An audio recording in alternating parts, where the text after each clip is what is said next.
T.J. Watt has been a big part of the reason why the Steelers have been so successful. He's become one of the league's most feared pass rushers. I even asked him this week, I said, how close was this thing? He said so close that when the phone rang ahead of that Cowboys pick, his family quickly put on Cowboys hats, and he quickly had him remove them because it was, in fact, the Steelers. Here's more on that team so far.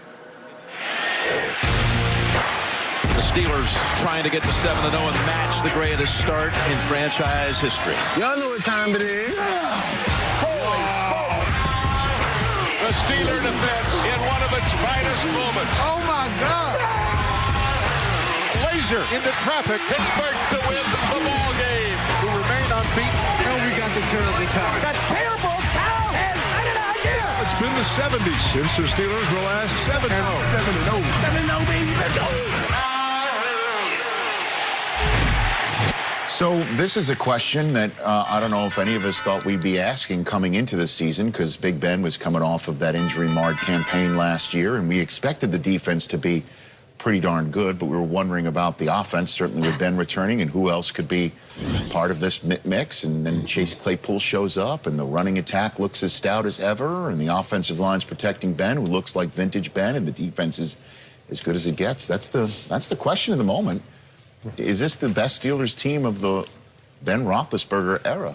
Michael, going first. And it's interesting you come to me first with that, Rich, because I happen to have Jerome Bettis on my podcast this week, and we talked about this. Nicely Jerome done. Bettis, we talked about it. You know, being in his rookie year, yes, he went does. 15-1. Yes, I do. Leave him alone. The MIP. Leave him alone. Podcast.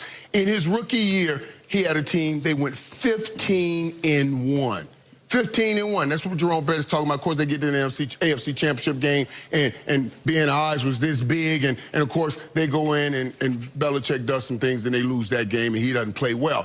But now, I won't say it's his best game, but this is certainly the team that Ben has under his control. Ben was assisting, just not making a mistake before. Now, it's totally Ben's control. And they tried to get it here. You know, they tried to get this number of receivers and the diversity of receiver like they have when they tried to get Martavis Bryant to work with all of those other guys. But, of course, that didn't work. Now they got Claypool with Juju Smith-Schuster and Deontay Johnson. They have what they want now, so they can say, Ben, I know everybody talking about Russell Wilson cooking. You go ahead and cook. So I won't say it's the best team, but it's the first team that's totally under his control, and they have it like they want it. We got to get you some T-shirts and get that trending. The MIP, kind of like the GCP, MIP. GCP. Yeah, I like we that. get that going a little bit. I'm going to say no, this isn't the best team that Big Ben has had with the Steelers. I mean, I don't believe it's the best team on either side. Their defense is really good. I remember back in 08 when we played them in the Super Bowl, their defense averaged giving up less than 14 points a game. They were dominant. Offensively, we've seen some better offensive teams, even though they're young and could get there at some point. But what I will say about this team is, and again, we go back to the GCP, what this team does is they make game-changing plays. And we saw it last week. They gave up, 200 rushing yards last week against the Ravens. But when it came to crunch time and it got into the red zone, they made game-changing plays. We saw it offensively. Struggled. They didn't do a lot of stuff offensively, but when they needed plays down the stretch, Big Ben and those young receivers made those game-changing plays. And so that's what I love about this team. 7-0, they're undefeated, not as dominant as some other Steeler teams that Big Ben has been on, but they are really good in the moment, Coach, at making those big-time plays when they need to make those big-time plays. Well, I agree with you. And then you're talking about those Super Bowl teams of 2005, 2008, 2010. Defense and run game, and I agree now Ben has got more to do in the passing game. They're more balanced. They're top 5 on defense. They're top 5 in scoring offense. They got more ways to beat you right now. When they grow up, look out, it's going to be good. But you're talking about GCP. He's got a T-shirt right there hanging all over the place. I'll show you the ultimate GCP in 2008. We're talking about... Oh, don't do it. We're doing it. Oh, no. There's a GCP. What does this have to do with their team now? What does this have to do with their team? Oh, God.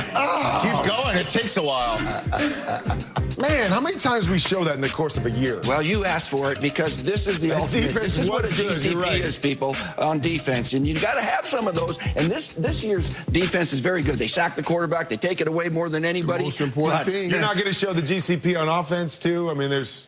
Great highlight of that. You want to show Santonio's touch over the edge? I don't want to show any of it. I'm just asking After if you threw can your show touchdown to Larry. Larry tried to be DK Metcalf there. He almost got him. Almost got him. I know. Sorry, but almost is not part of GCP, right? No, it's not. Unfortunately. I can't believe we did Kurt just like that. That's just not right. You can believe it? That's all right. It happens all the time. We throw everybody under the bus here. Game time decision for Zeke. Calvin Ridley not expected to go.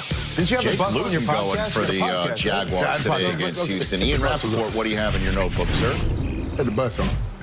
Rich, let's talk about Tua Tagovailoa, the Dolphins' first-round pick, coming off his first win of his NFL career, certainly not his last, but he did hear it a little bit from his teammates as they joked, thank God we got a great defense. And, of course, his stats didn't exactly light the world on fire, but my understanding, just talking to people with the Dolphins over the course of the week, the best thing they saw was obviously not the strip sack from Aaron Donald, but the way that Tua responded. He came down a little bit later, threw his first touchdown pass. He showed the mettle, the resolve, the resiliency that they want from the leader. It's not like his stature, Joe Burrow or Justin Herbert, but they saw exactly what they wanted mentally from Tua, Rich. Right, and Ryan Fitzpatrick showed up at practice this week having some fun. I don't know if you saw that. He was wearing shorts? The short shorts were so short, it made John Stockton look like a member of the Fab Five. That's how short shorts those were. It was really...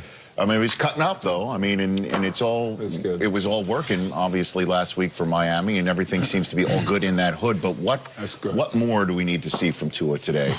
We need to see a lot more, Rich, than what we saw last week. But there were some things that, when I went back and watched tape, that I got excited about. Is that, for me, young guys, have a plan against pressure. Know where the pressure's coming from. Does a great job of seeing it right here. He's got a hot receiver coming off this left-hand side. Okay, don't panic. Get the ball out of your hands. Get it to one of your playmakers. Let him make a play. No negative plays. And then we saw the touchdown that he had.